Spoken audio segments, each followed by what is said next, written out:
going to call today's work session into order. It is February 13th at 2 p.m. We are here present in the Huntsville Town Hall as well as online participation via Zoom. We'll start with the Pledge of Allegiance. You all please stand. I pledge allegiance to the flag of the United States of America and to the republic for which it stands, one nation, under God, indivisible, with liberty and justice for all. Now for a moment of silence.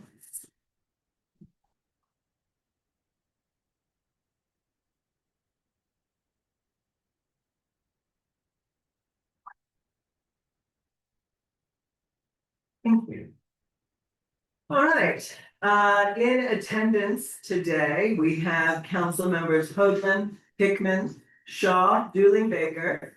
I'm Mayor Wampler, and of course we have our trusty team of our recorder, our IT director, and our treasurer with us as well. We're going to go ahead and get started. Our very first thing on our work session is a planning discussion being presented by our city attorney, Corbin Gordon. Corbin, are you online? No. No, he's not. Well, then we will have to circle back to that. I sent him. So, and you sent him a text to remind him because he had it. Okay. Well, in that case, Peggy, are you able to jump into the landing group before he hopefully will come through as quickly as possible? Sure. Two things I'd like you to think about or look at on your computer that were sent out. One is the Ogden Valley City Ordinance General Plan Zoning Review Outreach and Public Feedback Support. That's exciting. There you have it. And I'd like to give you a little background on this. This was the landing group who JUD recommended to do our communication, gathering feedback, tracking information, doing frequently asked questions, you know, all those things. So I was going to say FAQs, but stop at the F. So this is what I'd like to toss out. The first one that we received from the landing group was pretty comprehensive and covered about a year and a half, especially if we start picking up some grant money and doing some major changes later. That would be advisable. And when I got back with Jenny, I said, we are in a crunch, time is of the essence. What can you do for us in 5 months? You know, try to move that up a little bit. And so she sent a revised one with revised hours and revised costs. So I think if you look at anything on these, she has a couple different areas. This is rapid alignment and simplification, and then really just look at the deliverables down below. What would she provide us under that category during those 5 months? Alignment simplification would be executive summaries, what's changing and why, a 2 to 4 pager, FAQs, talking points. So that would be under that category. The second task is public awareness and review campaign. So under that category, they would do a lot of the social media, update the website, do a new social media campaign, emails, press releases, and open houses. So that's what they would organize and have for us during that time. Task 3 is structured feedback and issue tracking. And this reminds me of case chart, you know, tracking the issues that came up during that time, giving us updates, midpoint council briefing, and categorizing everything. So it would be for a total of 138 hours of work and $20,500 if we chose the short version. Jenny said, please consider the long version, even though you're paying for it now. I didn't send everybody the long version. We remember we substituted this one in place. There is a long version, but if you'd like to see the whole thing, it added a few more tasks and a more comprehensive approach, but basically the same types of things. And that was $31,000. So that's the difference in price. I don't have the hours on the tip of my tongue difference, but just getting your thoughts on this and whether you want us to proceed or if you have another idea. What are your thoughts on it? When you read this, what did you think? You know, I thought, oh my gosh, the hours it would take to organize town halls, put all this stuff together, contact our constituents, get that information back. have a nice file of what we've done. I don't know, to me, it might be worth it if we have the money. The issue is, do we have the money to spend on this? I think the documentation would be excellent for us. So I'll leave it at that. Any other thoughts? Did you get a chance to look it over?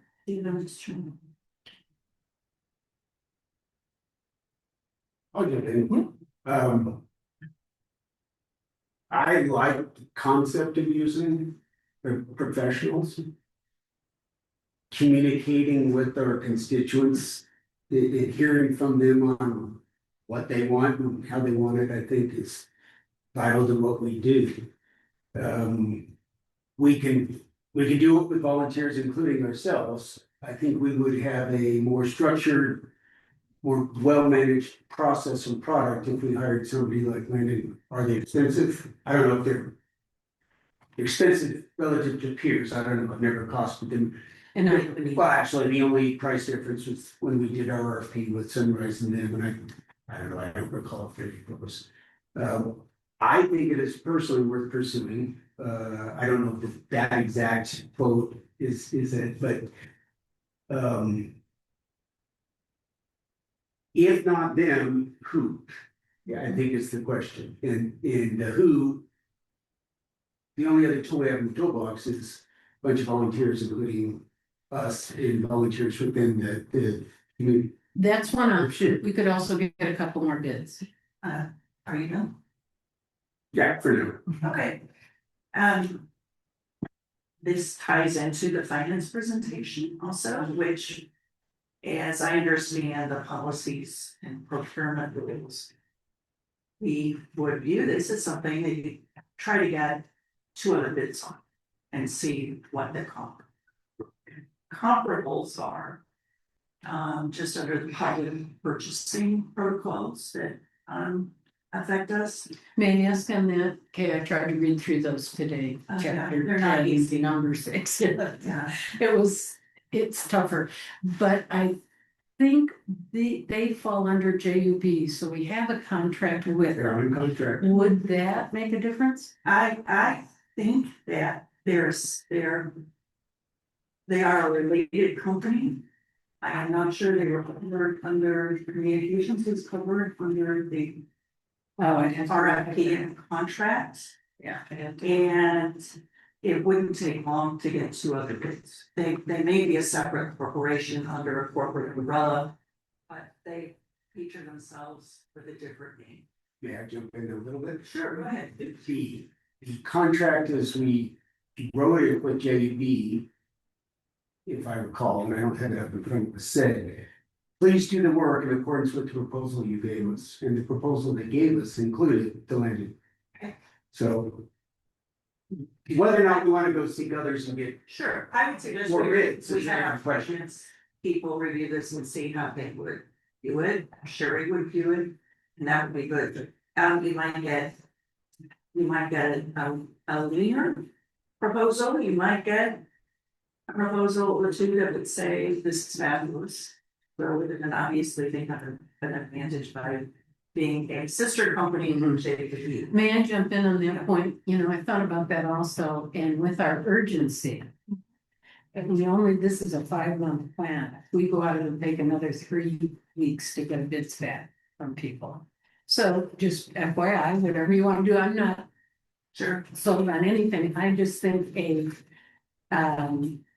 coordinated communication system professionally done would help us.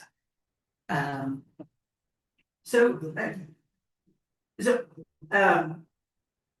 professionals, we don't have staff, anybody helping us is a welcomed idea.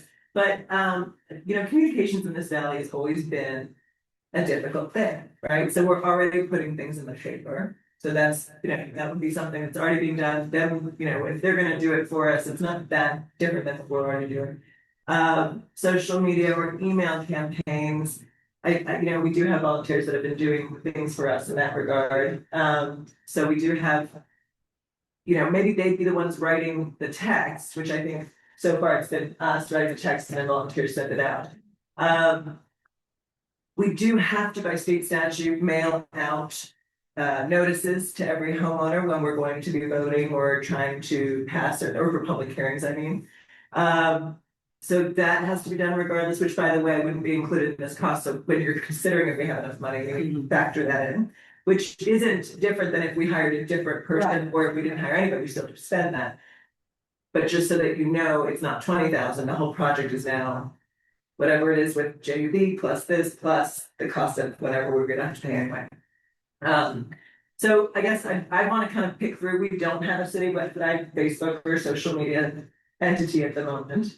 So whether we'd still have to set that up for them to be able to do a social media campaign, or if that's part of what they would set up for us, and if they do, is it just a social media page about this, or is it a city? So there's a lot of questions regarding that, yes.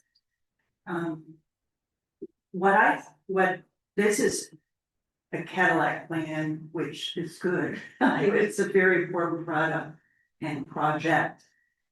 I would view it as what's the core thing that we really need the most help with? And that's, I think, the conduct of the public meetings, the timing, the preparation and the facilitation. I don't know if they have facilitation built in here. Yeah, you know, this is an à la carte menu. You Good. can pick a task. A la carte, great. So you could pick a task set, like structured feedback issue tracking, if we wanted to. Again, you know, their pitch coming from their perspective is all of it's the better. Sure. But we can do, yeah, and you know, so And then I just want another- to toss that up. Yeah, another thing, as I look through this. A lot of think what is, I feel like it's a Tibetan that I way. know, Yeah, every time I hear- It is Tia's bell with justice. Namaste. Um, Now, as I look through this, when I look at summaries of meetings and issue lists, AI can do that. We record our meetings, we can ask it to take the transcripts of the meetings. And please provide an outline of issues and the summary, and we can do the, I think, the meeting analysis ourselves, because we need to do that anyway, by taking the minutes, having the videos, and that's what I view as well. I don't think we need outdoor experts, outside experts to do that. We can create those files ourselves. Which task are you referring They were talking about meeting summaries, issue summaries, plain language executive summaries. Yes, and that's what changing and why, so that's a customer product. And then FAQs and talking points, and All of but when you say we, who are we committing? our administrative team and, who's the way the group gonna support? So right now, it's gonna, the effort for the 5 months has been the focus on the plan with mission and getting Right, so- things out. We, So we're about to hear that we don't get to speak for the planning commission, from Gordon. Yes. From Gordon, when Gordon comes on, he's gonna say they are a political entity unto themselves. So we are with you on this one, Peggy. I don't think we can be speaking for the planning commission and which volunteers that they would throw out there to do this analysis. I, of the opinion, we control the money, Right, should make available the resources to get this very important job done. And then if we have a tool in the toolbox, which so many group is, and if the planning commission wishes to use that tool, I think we find the money and give them the tool to use to get the job done. well, may I offer finding the money? I'm all ears. I'm supporting the concept. Yes, I got that, but to find the money under the planning commission, if we could reasonably say that $242,000 was ours, then this, just doing some rough math, because Brian hasn't broken out the planning commission 30 to 40 from the permitting, so I don't have those dollars, so I can't project what Brian's gonna spend for the 6 months on permitting. But we know we've committed to that part for the planning commission. Now, if we take this 20 out of that budget, we will still be close to a little under 200,000, according to my rough math. No, no, Oh. that's what we would be spending in the 6 months. You lost me. Okay, Brian, let's do the estimate. Brian's about 10,000 every 2 weeks. Okay, just Brian's burn rate plus the 40. Yes. Permitting, but he added in this project that we had set aside the 30 to 40. He hasn't separated out his work with. That's in his $40 or Yes, that's in the, 20,000 a month. that's in the 20 plus 20.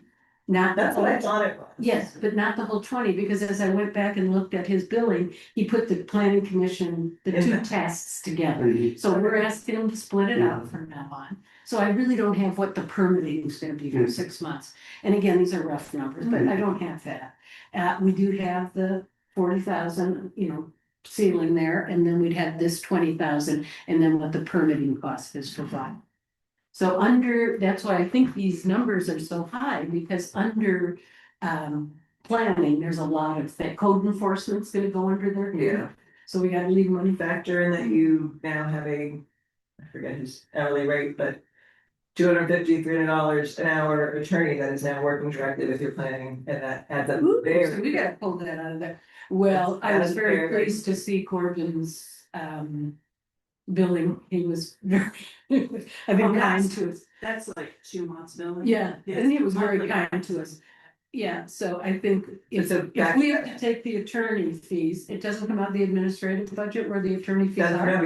no, because that's not the normal attorney that's working with me, that is specifically now working with you. So So, that is under your budget. so can I call him?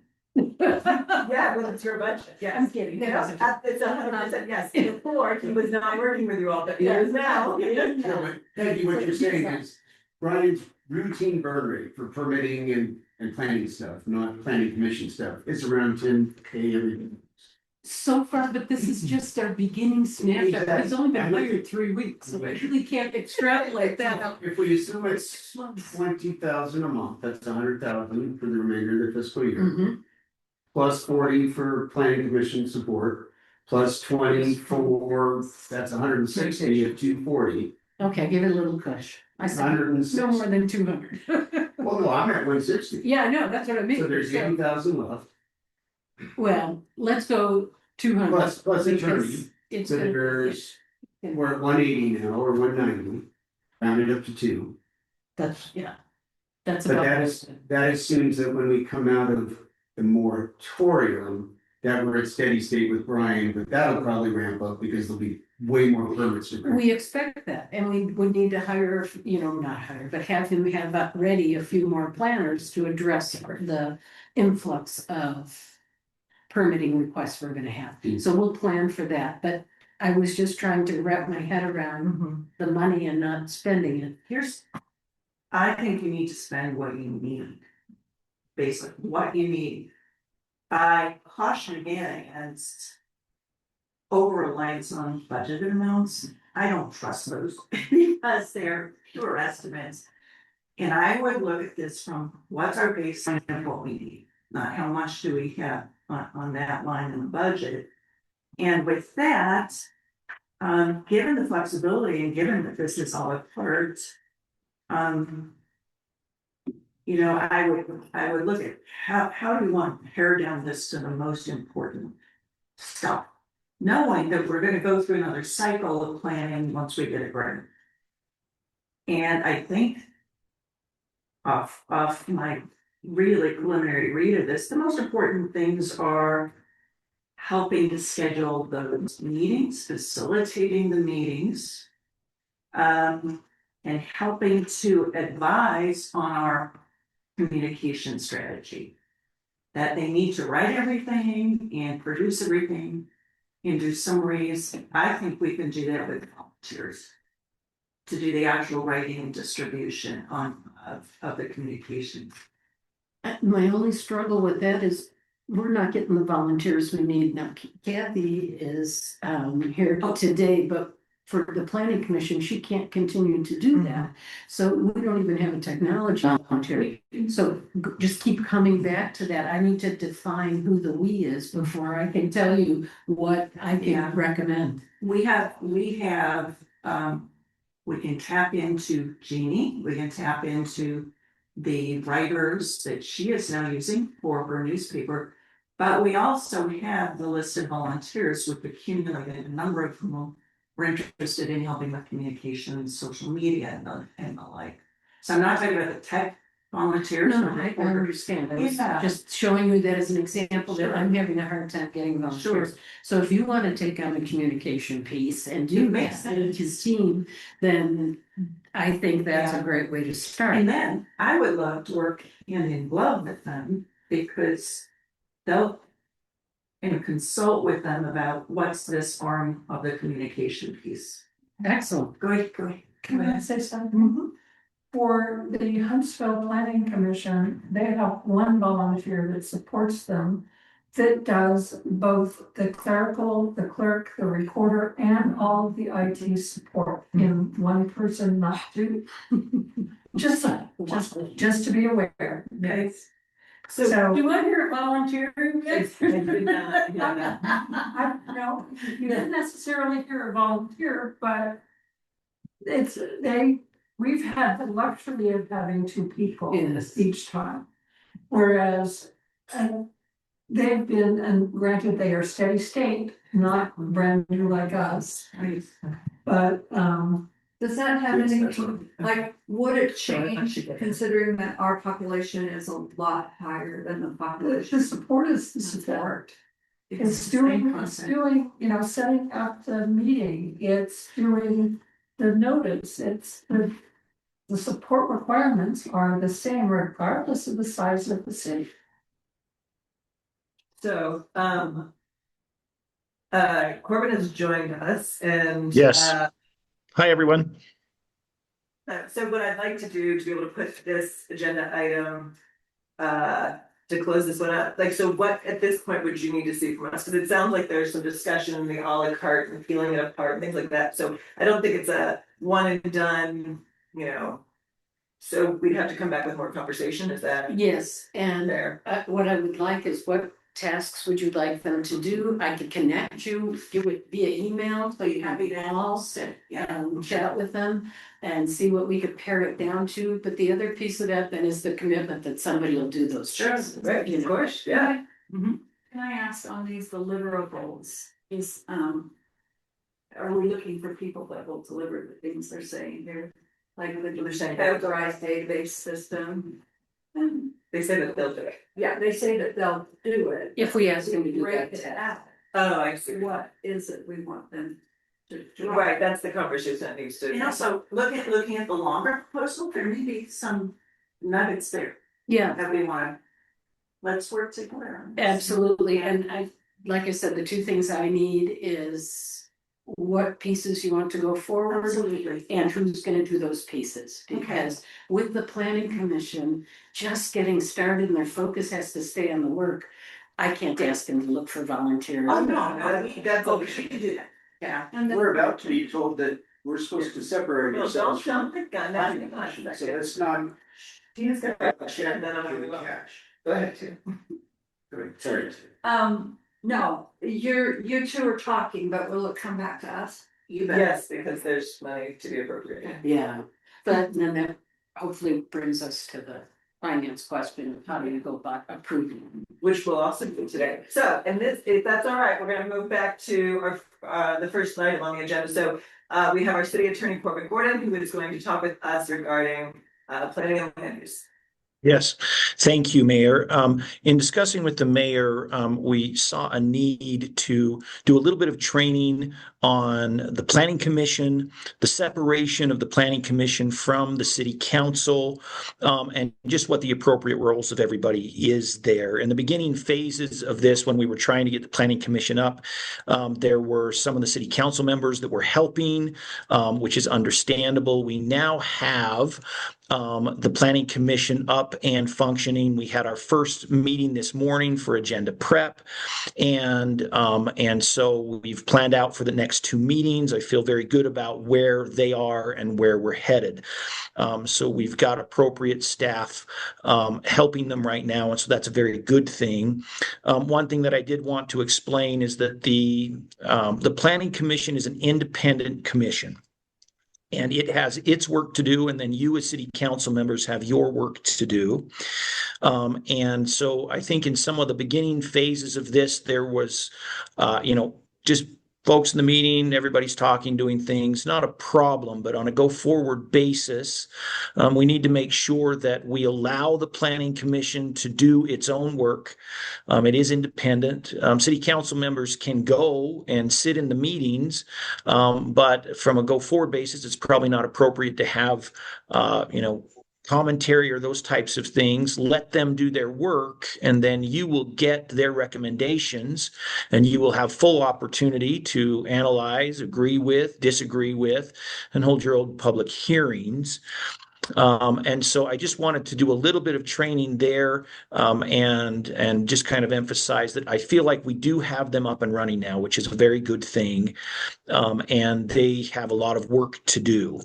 So is there any questions at all? I think that that's really all that we needed to talk about. Yes, Kate. Peggy. Thank you. Oh, Peggy. sorry, Peggy. Corbin, getting them up and started took a lot of helping them find the information, organize the information, because I have had 2 meetings and Chad and I have tried to share where everything's at. Going forward, they may need help with technology. I offered to come and set that up. So is that off? I mean, should we, because I don't have anyone else at this point. No, Kathy and I- no, I think that the bigger concern is just anything that would be perceived as receiving directives or those kinds of things. You are there, you're assigned to the planning commission, you can help them in any way, but we just need to make sure they're functioning independently and that they have their own, we need to do a better job of getting them their information. And so I don't think that it's completely appropriate to have city council members there participating in their meetings. Does that make sense? But helping them set things up and there's not a problem there. And what about conversations? If there's, I don't know. You can have discussions. I mean, again, open and public meetings. I mean, you can have discussions back and forth as long as we don't have a quorum there. And so, asking questions, and I assume there's probably going to be a certain amount of, just talking, because this is going to be a coordinated effort. And so I don't think there's any problem with that. This morning, they just kind of expressed a desire to be able to do the work that's assigned to them without feeling like they, were being directed, I guess, in a particular direction by the city council, if that makes sense. Yes, and to follow up on that, we had, our last meeting was a guest speaker. And if we have, and we really were discussing with the guest speaker, asking questions and doing that. There were 3 of us there. Both Chad and I are over it. Tia came to join because we had verbally said twice, come join us. And then we sent out an email and said, come join us. And we didn't know that was wrong at the time. So if we have, as these advisory groups start up and different things, if we have a presenter, are there the same rules apply? We can't all go? If it's in an open and public meeting that's been noticed, you cannot arrive and have a quorum there. And so we just need to, that's just the way that it is. And same vice versa, 4 of them cannot come to one of our meetings. Right. Okay, I'm getting this cleared up. Yeah, no, these are great questions.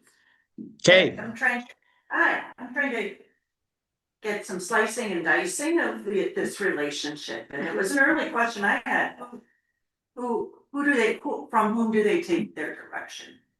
And kind of who's their customer? So what I'm hearing you say is we should not be giving them direction, either as a body or as individuals, correct? Okay. Well, yeah, so their chair controls the agenda there, and that is normally worked with the planner, right, who is aware of the things that are coming up, and that's why we have agenda prep, and we go through and get the things on the agenda. So they set their own agenda, but the planner who's meeting with the mayor as well, understands kind of the bigger picture and is helping to get the things on and moving them through.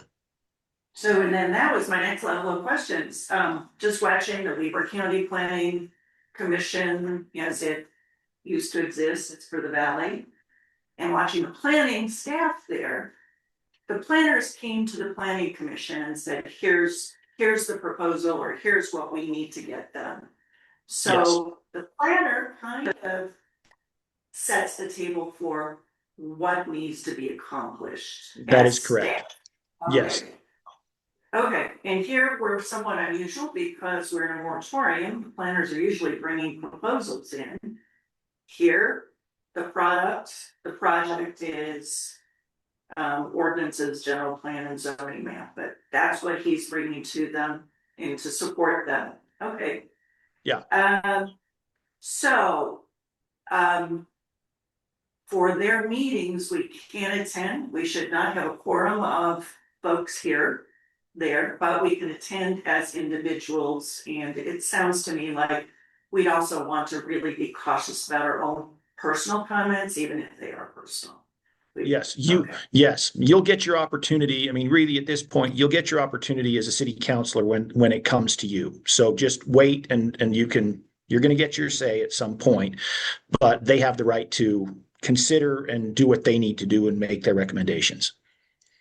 What if we want to encourage them, knowing that we have another grant in the pipeline and more work that will be a heavier chapter 2? How would we convey that, hopefully keep it simple, not only for the product, but also a sizable amount of budget is going into this. Yeah, is it something that the planner will be involved with? Who will make the presentation on that? On a grant, or just to get this, convey this message?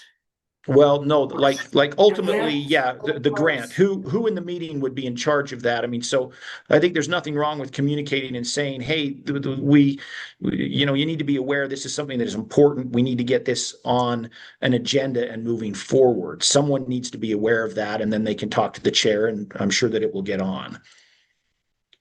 But isn't that Chad's role as the portfolio lead? Couldn't Yeah, it I mean, go through that's a perfect, yeah, if he's over that, he reaches out and says, hey, these are the things that we're concerned about. These are the things that are coming up, and make them aware so the chair can get them on an agenda. Okay, I'm done. Okay, Don's turn to question. Corbin, Yeah, we are not in a normal situation. We, the council, on the 2nd of January, put a moratorium in place, and we've modified it twice since. Help me understand the relationship between us and the planning commission in this unique situation. They, by what law, have any requirement to act with haste towards this moratorium? How do we know, how can we assure ourselves that they are doing what needs to be done if we're not allowed to communicate with them or ask from them information? They could say noted, but we're not working expeditiously to get it done. So help me understand this case, how we communicate back and forth. well, they're fully aware of that. I mean, so that was part of the meeting this morning, was being able to sit down and say, okay, now it's time. They fully understand the parameters of the moratorium, the time restraints, and the things that they need to get done.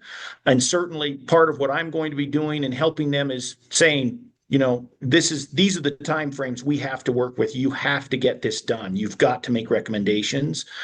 And so right now, what we did is went through and prioritized certain residential zones that are going to be the first on the list. And then we've got priorities coming up after that. So I feel like they fully, they understand the situation that we're in. They're not naive to that. And I guess from a practical standpoint, as I'm working with them, if I perceive that it's like, guys, we're not getting this done, you've got to get it done, I will be vocalizing that very strongly so that they can get their stuff taken care of. Noted, and you're our attorney, but you're not city council. We're the ones who voted and we're the ones responsible. for the moratorium, right? So I hear you, and I'm sure they are energized and working. Is there a mechanism by which they can periodically update us officially on progress towards the plan to get us out of the moratorium? I would think so. And we frozen Corbin with that question. Corbin, are you still He's there? thinking. He's in deep thought. Uh-oh, April. He needs to Well, go to bed, he's got to- If they, Back to bed. we lost Corbin. Okay. I hear what Corbin's saying, but I personally would like to hear from the planning commission to the city council. Yeah, Here's the absolutely. Oh, period, hang on. Sorry, you're- I'm back. Can you hear me? We do now. Okay, Yeah. perfect. Yeah, sorry. Sorry, I just froze up. Quick answer. It's very common to have either the planner or the city attorney give an update in every city council meeting that says this is what's been going on in the planning commission, this is what's happening, this is what you can expect to have in your upcoming agendas. And so if that's something you want to have just standard, and I think it would be good, then we just need to do that every city council meeting and just give an update so you understand where we are. Yeah. Okay. Okay, this is more an administrative question. Before you came on, we were just talking about the expense of this near-term project, this moratorium and all the work the planning group is doing. So we're funding that, and we have a very unpredictable budget situation, I would say. So how does that work? Would we just say we'll approve the plans that are submitted for external services and then just leave it at that? Or ask for updates as against the allotted budget amount? I'm not sure I completely understand what you're asking. Yeah, we are trying to track finances. Yes. And so we are interested in the finances. Do you want me to bill it separately so that you can see what time has been spent on the planning commission versus city council? That would be Correct, that's what I would ask you. Yeah. Okay, yeah, that's not a problem. I have a budget line item that is separate from planning, and if the attorney is now charging things with planning, that is separate from Yeah. my line item. Yeah. Not a problem. I Okay. can do that. We budget X, X amount for you, X Yeah. amount for communications around the planning issues that we're working on, and X amount on the planner. What is the reporting? Is it just through the budgets or the bills and invoices coming in? How do we track that and know that it's not wildly running over? I can bill separately, so I'll just bill under, the general, and then I'll open up one for planning commission, and I'll keep track of the things that we do on planning commission. And in the interim, we normally bill on a monthly basis. If you need me to bill something more, every couple of weeks, then I can do that. I'll just ask my assistants to get that done for you so that you can track. I understand the situation here at the beginning where it's like things are tight, and so I'm happy to accommodate anything that needs to happen there. Okay. And I also think Kay was trying to get to another third party. So if we hire a communications team to help with noticing residents about meetings and updating them and doing all this tracking during the moratorium, is that what you were getting at? Well, Is how do we track these finances if we can't communicate with the planning commission? However, I think we have two angles, Chad and Brian. Communicate with Brian. Yeah. So for Chad and Brian. example, Director Yeah. Grover would be the communicator between the planning commission in the valley and the county. Right. Right, that's the person who Right. communicates. I didn't have That's direct communication with the county commissioners about any of that stuff. Right. So that's your planner does that. But And Chad also- and Don and everybody, you're talking to Brian all the time, so you guys can talk to him. But Chad, I would like to be clear that Chad could be tracking finances not just an exterior person, a third party. Yeah, well, you I would should. rather have, yeah. I Well, would and we rather- would get, I mean, if we hire Langdon, it's gonna be a sub part of our invoice from JB that Chad and I will be looking at. Would track, yes, so that's where I think we'll get the tracking, so we're not just spending willy-nilly money that we don't know where it's going. Through normal budget, so. Right, for the normal budgeting. Corbin, I wanna make sure, so is planning the only, so we set up, we don't have staff. Our city council members and mayor are doing, and our support team are doing all the work that gets done. So one of us is doing everything, so, in this case, so when we set up portfolios. And we said, okay, Chad's in charge of planning and Don's in charge of public works. Is planning the only one where we have to be limiting our back and forth, or are there others like, you know. Emergency preparedness or special events or business, like anything else where a city council member has to have some sort of separation or distance. Just so that we can get your opinion right now, we've got you on the line, because right now, we're all just making everything happen. Making it up as we go. Now, we got one more question. No, the commission, anything that's like a committee, you don't have to worry about. It's a formal commission, and really the planning commission is the big one that we would be Okay. concerned about. Everybody else, we're good. Okay, fantastic. What, maybe not a final question, but is there any circumstance, Corbin, where the city council and the planning commission can meet in the same place, same time and receive information? For example, an update on water quality in Pine View Reservoir in Ogden Valley that would affect both our job and our roles and their roles. Is there any circumstance where that can be done? We lost a minute. My questions tend to freeze, Corbin. There, They are, yeah. While we are waiting, that would also go to, can we have joint work sessions? That's That's the exactly corollary. what it is. That's what it's a work session. Right, exactly. But I asked it, where I asked it. This is, by the way, the reason, one of the reasons why, at the county level and some other places don't let people participate via Zoom, whether it's a council member or because you freeze up, they can't hear, you can't hear, and then you're supposed to vote on something, so. Sure. When we voted in our municipal code that we could do that, because there are some difficulties with it. But it's not shall. But that's a good Well, we lost our question to get answered. Okay, well, so, Well, we do need to know the answer. You do to need this. to There's, know. I think there's. I mean, the other option is they meet, we meet, and we get the same information, which is. Yeah, yes, so, we'll get that answer.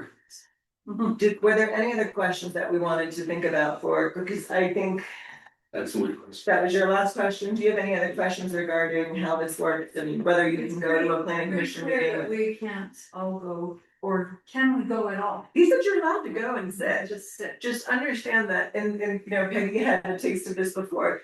You're no longer just a resident. You can say, I'm sitting here as a resident, and you didn't lose your resident rights when you became a city council member, but it's very hard to have people not see you as a city council. So if you were to stand up and use your resident right to give public comment, it's likely, and people might assume that the planning commission would be taking that as guidance from a city council member, even if you said, I'm here strictly as a resident.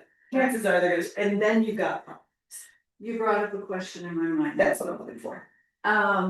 Is it, so you asked, is it just the planning commission, but what if you're attending OVPSA?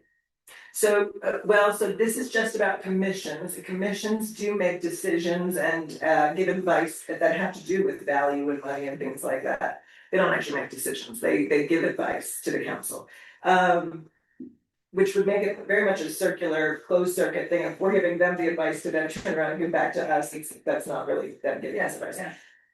But it's a decent question that, like, can you go, but we're not in charge of it. We have no oversight of. We have no authority. It's a completely different beast. That's a question 3 or 4 of this. I know it. Well, if we go in mass and do something other than social and speak, then we run the risk of open meetings. But we can speak, or are we perceived as being The city fact, council? Well, they asked me to speak and said, this is our new mayor, and I didn't say this is Janet. well, you, what I would do if I were there, say, I am here as Don Hickman, not council member District 5. Of course, I'm council member District 5, but you make that point. I'm here as a private citizen, which would try to put it in. And also, you represent a community. And you could say, I am here to express views of my community, not to do council work, but to be a representative. Or to show that the city Sure. is trying to be involved. And the idea is we just don't wanna be doing council work. At one of those meetings where we have multiple members and then we all start talking about council related. work. So you can just clarify that Uh-huh. you're not speaking on behalf of the city. You'll see Miranda do it all the time. She'll go to me and say, I am not here as president of Wolf Creek Water. I am speaking in my capacity as a private citizen. Yes, but in the planning commission, he's just cautioning because it's very hard for people to separate and it would look like the city council giving it back. Okay. So I think that's gonna be the hardest thing for Chad and I, to find that line of support. And let them do their work, cause you guys, we have a fantastic team. They are ready and running and they are going, and we need to just let them get their work done. Now they have Brian and Corbin, and I think, now, so for me, I don't feel like I need to make sure I'm there to answer any background questions for them. And I think now that you've got them up and running, you kind of pointed in, this is the direction of the work. Just you as administrative support. Right, and it's, Chad and I, if he can't do that, then I will. And that helped to like argue you guys up a little bit. Unanswered to me Oh, was whether or not, That'd be great. unanswered to me from Corbin was whether or not you or Chad can sit down with Lisa and say, are you getting all the support you need? So Corbin, are you available? Yeah. and I would make sure I know the Yeah. answer. I would hope Yeah. you can sit down. Yeah, that's what they need. Right, Not and from me. Brian, be part of it, assuming you can, then there you go. Yeah, is he here? I think we lost him. Okay, but that's what we will do from now on, is see what you need for support. And then Brian can come and give us updates from, and so we will change that off our weekly agenda then. Cause I won't be giving necessarily updates, I won't know what they're. No, Unless I'm listening to technology piece and I'm. well, but if You know, Brian and Chad talk, but Brian and Chad talk, and I'm guessing Brian and we talk, but. When we have our work sessions and we ask for that planning, I don't know that we need to pay Brian to give it, if he's given you guys the update. You guys can give Okay. us, or do we want to then say, okay, we want Brian to attend every planning meeting and give us a. I have, he's the worker bee, he's the administrator, I think of him as the project manager. Okay, I think of him as, from the experience of the Weaver County planners. And so, like Rick, Yes. yeah. So, I know for a fact that Chad and Brian are chewing on this question. really, That's not here, but he is. sure, They're talking about how Brian can get the right information to us. Sure. Yeah, we look at that budget wise too. If we can get Chad to do it, if Brian can tell Chad, then Chad can report to us. If Chad can't make it, he'll tell me, I'll report to us, and then we'll go from there. and also just at this point, I asked this question about, it's the. Direction, so you can give them some support, but from what Corbin said. Not direction, they're the captain of their ship right now. Right, and that's how we presented it. I feel like it's new because now Corbin is, like, she's been having to help make the agenda and do all these things, which then looks like she's setting the, so now if She had to launch the ship, yes. Yeah, but we tried really hard not to direct and to dictate. We just tried to give them the information, tell them where it is. Kathy's helping organize it. So we're just trying to get them started. Absolutely. So, You're and now so it's right. and now it's time to back off. And I'm very happy with that. Like you said, I'll find a few more out. Yeah, well, I imagine my. Okay, if this is where we are and it looks like we're not with Corbin anymore, and I think we all got the general gist of what he wanted to make sure we understood. We have a little bit of time before the 3 o'clock. I think she's on. Well, she was, I thought she just came off. I don't see her. And there's Corbin. He's Right, but he's been there for a while, he's just really there, so, and Sherry was there and left, so she's booked at 3, so. here. Oh, she's back again, if. We can bump Hi, Sharon. and move But, yeah, the technically should be. Okay, Sherry, if you wanna start now rather than waiting for three, we can do that. Yeah, that would be Guys, great. so we're gonna jump straight into finance and we're gonna move the monthly road reports after. Thank you for joining us, Sherry. Sherry, you want me to give a little setup before we show you slides? Sure. Yeah, that would Okay, be great. little setup. The finance team is now composed of 4 people, 1 volunteer, you all haven't met, but she will be joining us quickly, and I will introduce you then, but Lars, whom we all know so well. Treasurer Sherry is really our guru in the Uber professional director of this group, and me doing the oversight setup. And also getting my hands dirty in terms of where are we with finance, and I'm gonna learn to sell, at least how to access it. I'll be watching over Lars' children do this. So that's the core hands-on team. Beyond that, we also have the responsibility to have a finance committee. It's an optional thing legally, but it's very good for oversight. And so when we were looking at portfolios, Janet, by definition, by statute, gets to be leading that, and part of it, Don, because he's a numbers guy, was drafted and signed up for that. So it will be the 3 of us plus our outside expert plus our team, Lars. So we're going to start having regular weekly, perhaps bi-weekly meetings once we get things nailed down. Slow down. Bi-monthly, so There we go. sorry, I was trouble with those definitions of bi. And then and every day we're gonna meet. And also we're at the point where we can start having regular budget reports. But there's great news, Sherry will share it about where we are with Cassell.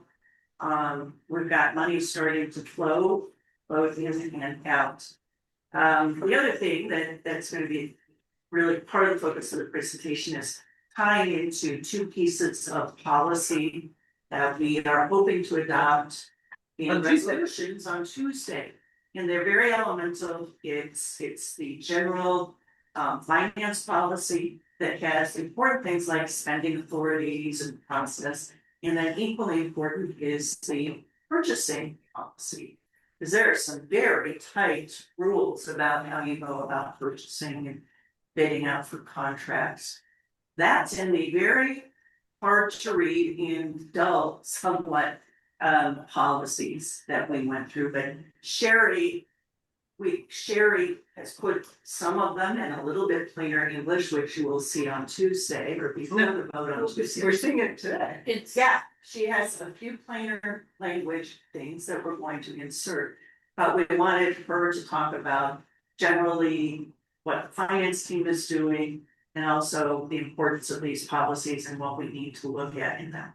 Okay, Sherry, take it away. Hey, can you give me access to share my screen? I did it last. You did? It did not work. All right. No, I just didn't realize you had done it already. You need to cut those now. 1 second.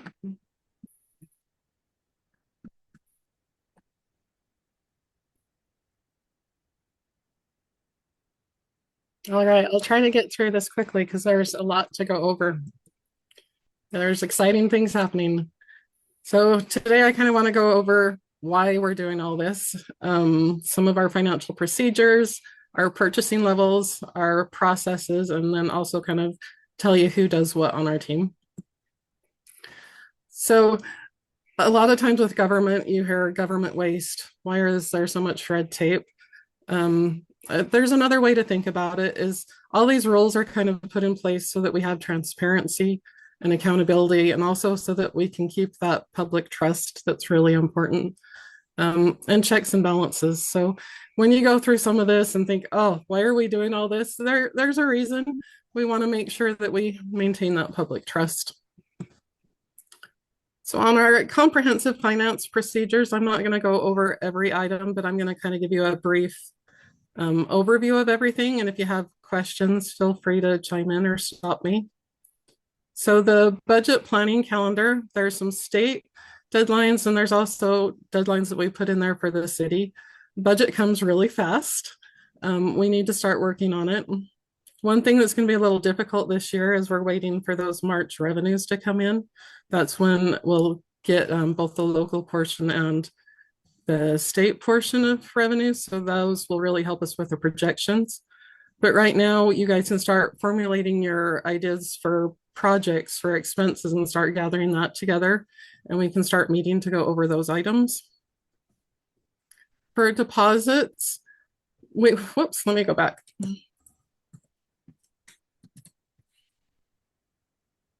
For our deposits, we wanted to make sure that we used both local banks. So we've decided to use Golden West Credit Union for our deposits. In our deposit section, you'll see different rules on how to handle the money. It's kind of to safeguard those deposits to make sure they're recorded correctly. And the treasurer function is very big on this.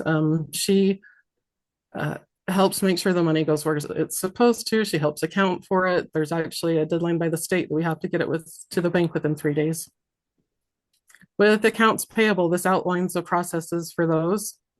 The clerk is actually going to be doing a lot of these duties. And later as we go on, I'll kind of show you those processes in more detail.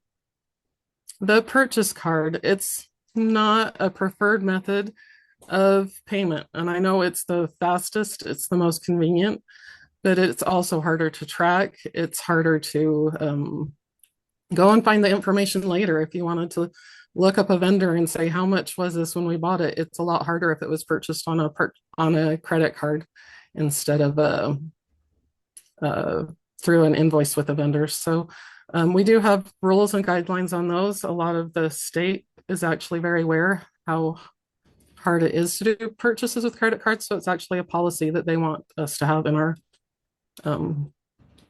financial policies. Procurement, this is a big one that we'll be going over more later today. We've got a separate procurement policy. There's a lot of legal language in there. And what you've been presented, we actually came up with some updates to the approval letters because reading through it before, we found this is kind of confusing. We wanted to make it easier to follow and also more transparent. So I do have some updated approval steps that I'll go over in more details in a minute. Surplus property. So everything that the city buys has technically been bought with public funds. So that means when you go to get rid of it, we'll either auction it or you can donate it to charity. But what you want to make sure is that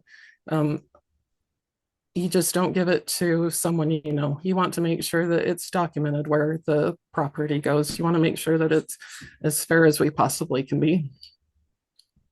In the grant section, we've got that grants need to be approved by the mayor before they're applied for. And why we do this is because sometimes grants have ongoing financial commitments. Sometimes they don't align with what the council's vision is. And with grants, sometimes if you apply and then later your city council says, no, we don't want this, a lot of times you've lost that trust with the grant provider and it makes it harder to get a second grant. So it's nice to make sure everybody's on the same page before you go out for grants. Financial reporting. There are some reports that are required by the state, and there's also some that we want to provide for you as a council. We can't do it right now because we're still working on getting Cassell up and running, but it's really close, as Kay said. We're getting excited. Next week, I'm going to come up and we're going to start inputting data into it. And Kay's helping us with some of the vendors set up right now too.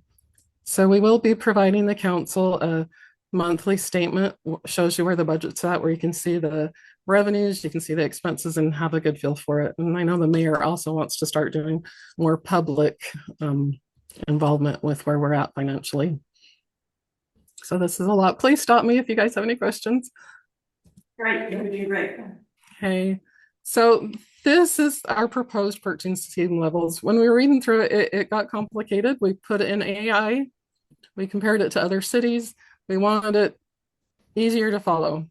So what we're proposing is at a level less than 5,000, the department head can approve it if it's within their budget.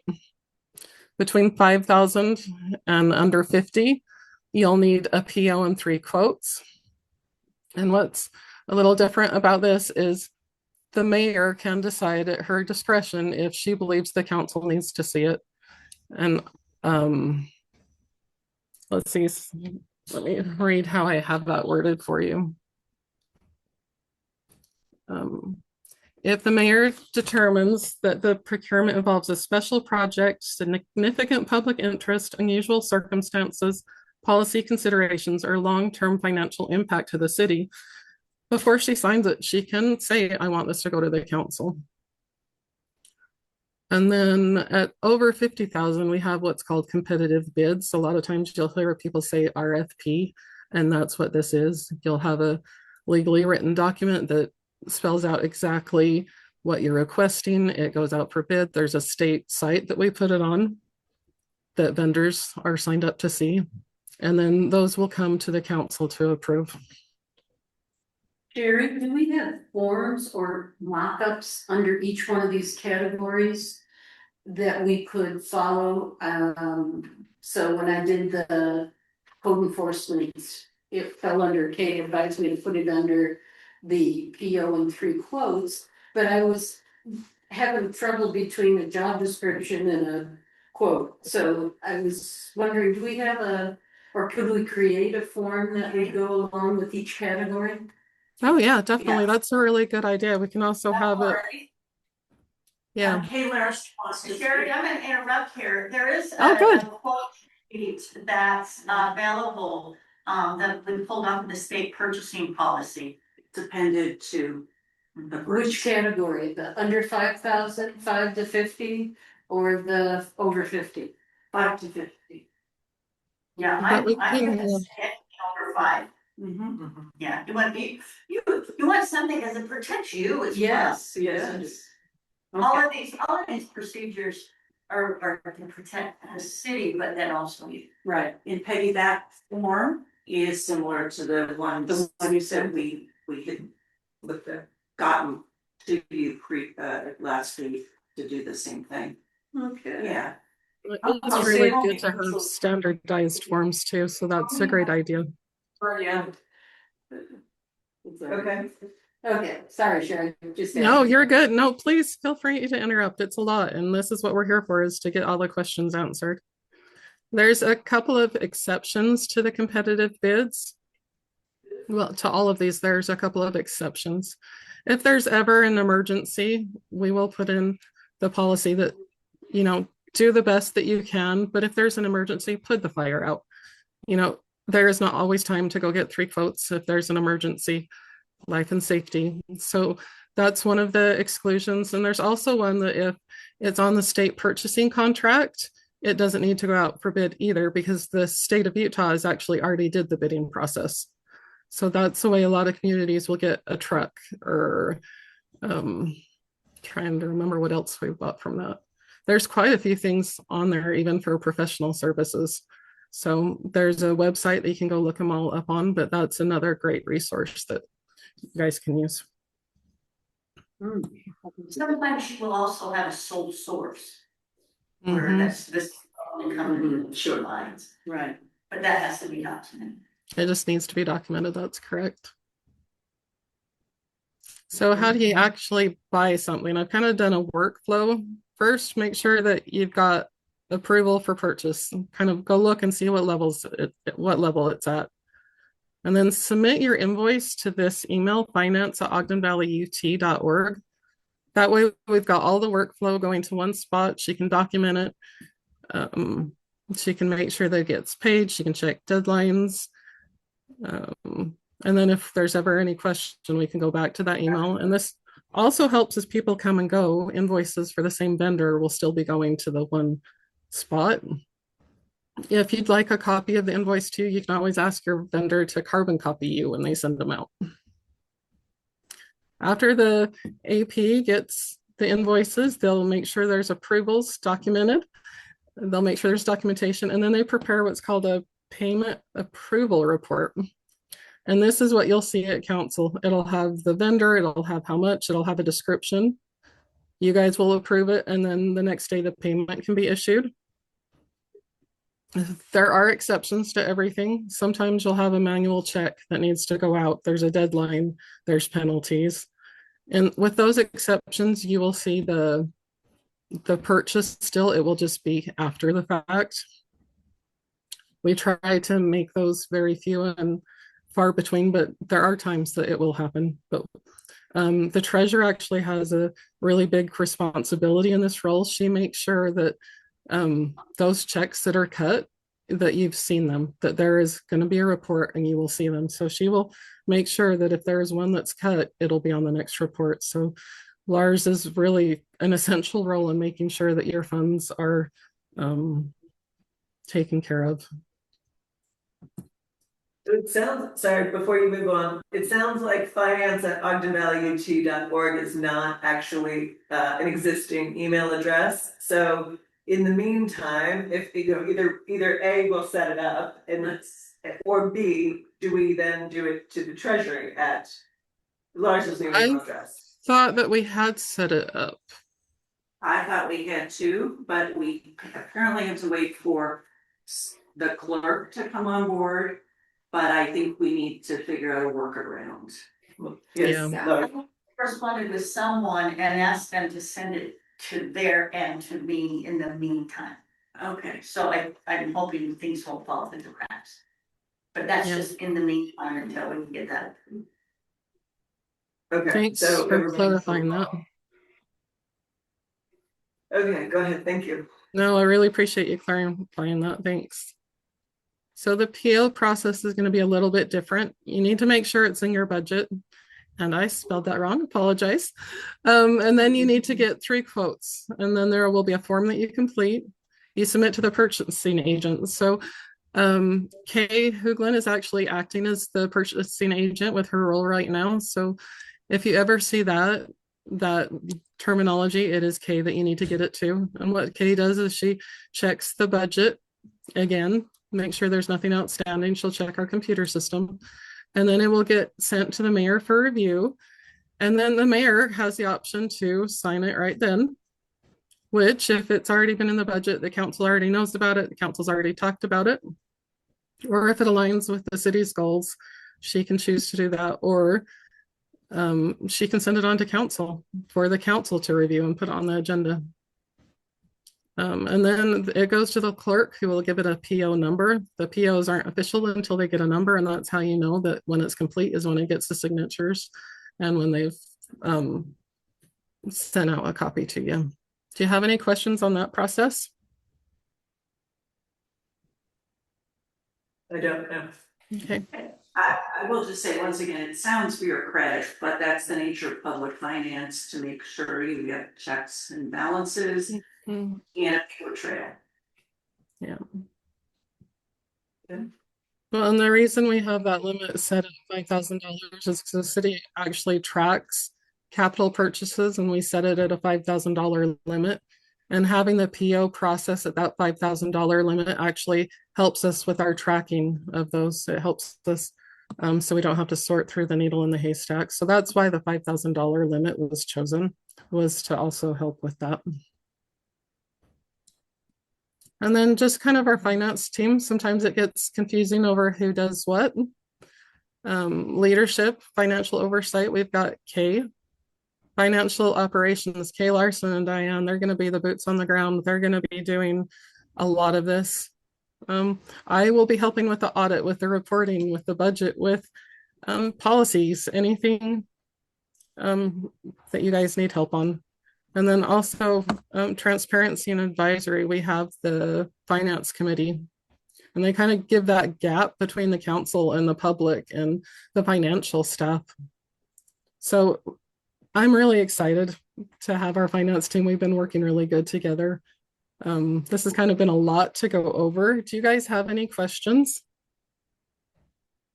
I do not, please, go ahead. Okay. No, I'm just wondering on that list, who do we go to first? Kay, Hoagland or Kay Larson? I asked this because I went to Kay Larson, because our business licenses needed a place to put money. And so, In that instance, it would normally go to Diane because she's the one that's gonna be paying the bills. If it's someone in that, since I'm getting the checks in, that would come to me. okay, But we had another issue on whether we're gonna be getting that money. Kay, you were gonna check that out. We're going to look at that. You were gonna look that up, yeah.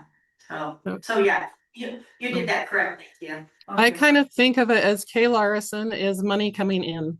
If you want to know how much should we get for sales tax, how much is in our bank account, that's Kay Larson. And Diane will be more money going out. Was this invoice paid? What do I do with my invoice? So I would think of Kay money coming in and Diane money going out, if that helps. But not Kay Hoagland. She will be the one you go to if you have a big purchase. Hey, is there enough money in my budget for this? If something isn't working, if you have a big thing on the budget, hey, Kay, what do we do? We've got this on the budget, or I want to do this. Which process do I follow? She's your go-to. And if something's, Yeah, one thing things with- can- go ahead, You go sorry. ahead. You The go one ahead. thing with policies is they have to change. You know, as we grow, if things aren't working, we want to know so that we can update them. Where we're just starting out as a city, there's going to be a lot of change. We're already changing the policy we created as we found out different information. So we do want feedback. You know, if you guys feel something isn't working or you have ideas on how it can be done better, please bring it to our attention. Sherry, I know, there are questions about, the level of authority and approvals. And you had refined and changed what we had looked at previously. It's paragraph 7 of the finance procedures. And can you go over that again with us and talk about how and why those levels make sense? Can you tell us what she's referencing? She, Resolution 2026 finance procedures. Procedures. comprehensive finance procedures. That we're going to adopt. Well, she's Well, proposing. but we're proposing this for We're on- discussion today. And it's paragraph 7, you said? Yeah, paragraph 7, and Sherry, on further reflection and working through this presentation, developed what she believed was an easier to understand approach. Okay, So let I me, went over to Dave Hoagland, Sherry, and said $5,000 is a big year. So what I'm looking at as the read ahead is not what you just briefed. let me find it Sure, quick and I'll this show it is- to you. Sherry, this was the one where you suggested a different level, but I don't think the finance procedures got changed to match what we Yeah. decided, 5,000 and 49. Find it really quick. And to me, that's simple. If we say 5,000 is the right number, Sherry or Kay will edit the document. I have a question that I think we need to talk about, and that's the existing contracts we have with JUB and Jones are written as, we're contracted with them.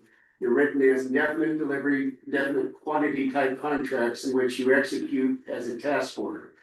And our financial procedures don't inform us directly on how to approach this question. We're under contract, we've signed the contracts.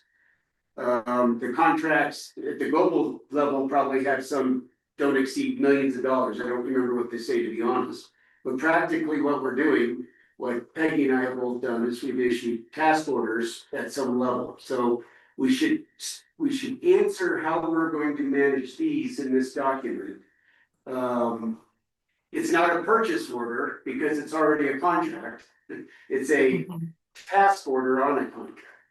So the way I think of those is if you're changing the intent of the original contract, if you're changing it to like a different project, right now your engineers are specified for certain things, but if you decide you want them to design a building, then you would need to go through the procurement process. But if it's already been approved for general engineering services and they're just doing the same tasks, the same intent as what was originally approved, you shouldn't have to go through the procurement process. And we can put some language in there that outlines that. Does that make Well, I'm not sense? speaking to go through a procurement process again, it's an approval of a task order. But practically what we've done in the first 2 months is I've issued a task order with do not exceed numbers to get us going.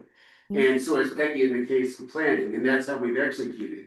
And we haven't gone back to council and gotten permission on each of these task orders, and the question is, do we need to? And that's a question for us to talk to. Yes. To go over what's already been done versus moving forward. Well, and moving forward, I'm not as concerned about the past as going Okay. forward. I mean, we've been executing against approved budget, we can argue what the approval is. But, so we should make sure we're clear on this at some point. This Yeah. is, I use the term allotment as to whether you had heard that before, Sherry. I ran this by Bill Morris. And and I think you were on the call as well. That when you have a general overriding service agreement, but you have specific tasks, projects, work orders. He said that they manage that by an allotment, which was consistent with these authorization levels and approval levels within each of these spending categories. I interpret his comment as consistent with budget versus approval levels. Well, he said you could do it totally under the budget, but he said the way they do that, absent an allotment level or a spending level, he said they have an allotment level within, so it's not just you can spend under that contract up to the total budget that you have. And this is. Go ahead. Sorry. So practically, council, what we need to decide is a procedure by which Peggy and Chad and I can operate under these contracts. Right now, I've been doing it month to month just because of the uncertainty on revenue. A way to do it is write it for 6 months or a year. Here's the task order, go to engineering, do not exceed $100,000, get city council approval. That's the way to do it. This doesn't speak to task orders in here that I read. We will, it is We can generally. add that language. Don, I can work with you and we can come up with something that would work. Okay, So if this is to remain on Tuesday's agenda, today's Friday. I don't know, are you guys taking Monday as a holiday? I'm working. Okay, all right, just giving you a, Jody, I can work with you, or Peggy and I can work with you just practically on what we're doing and come up with something to add to paragraph 7 or whatever.